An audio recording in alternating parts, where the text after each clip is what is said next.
ज्यावेळेस घरातील भाकरींचं पीठ संपतं त्यावेळेस नाश्त्याला काय करायचं असा नेमका प्रश्न पडतो आणि माझ्याकडेही अगदी तसंच झालेलं. पण चणा डाळ आणि उडीद डाळ घरामध्ये होती.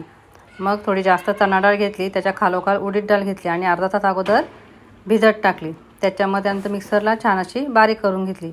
त्याच्यामध्ये मी 1-2 मिरची, कोथिंबीर आणि थोडा कढीपत्ता टाकला आणि नंतर छानपैकी बारीक करून घेतल्यानंतर त्याच्यामध्ये 1 वाटी तांदळाचं पीठ टाकलं आणि छानपैकी असं मिश्रण तयार केलं.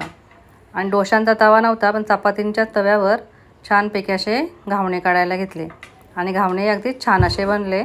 पहिला जरासा जाडसर झाला, पण नंतरचे अगदी छान असे जाळीदार असे बनले आणि कलरही त्यांना असा पिवळसर हिरवट असा कलर आलेला. खूपच छान दिसत होते आणि सगळ्यात पौष्टिक घावणे बनले आणि सगळ्यांनाही ते आवडले. तुम्ही असे घावणे नक्कीच करून बघा आणि घावण्यांचा आनंद घ्या.